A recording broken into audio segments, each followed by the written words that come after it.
Саламатсыздар ме? Бүгін мен сіздермен баклажаннан салатын икраның рецептін бөлісейін деп отырмын.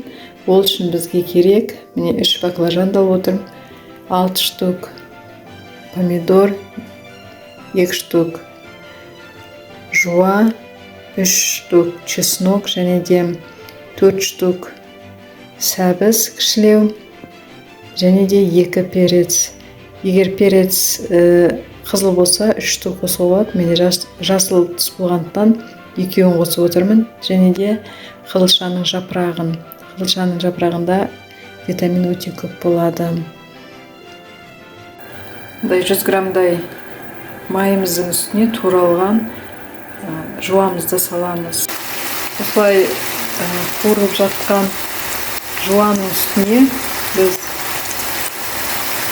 баклажанның сыртқы қабығын ашып, баклажанымыздың сыртқы қабығын алып, осылай төртбұрышты турап, жуаның үстіне саламыз. Баклажанымызды осылай жуаның үстіне қуырамыз.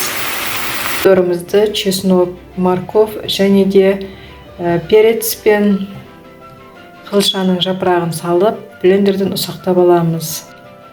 Міне бізде дайын болды. Енді осыны баклажанның үстіне құямыз. Міне қайнап жатырған баклажанымыздың үстіне жаңағы помидорымызды салдық. Және де үстіне татымына қарай тұз бен қара бұрыш саламыз да 15 минуттай қайнатып аламыз. Баклажанымыз піскеннен кейін осылай кең ыдысқа құямыз да суытамыз. Содан кейін бір келкі қылып осылай қылып жасаймыз. Міне баклажан икрамыз дайын болды. Қазақша каналымды қолдап, лайк басып, комментарий жазып кетіңіздер. Рахмет сіздерге.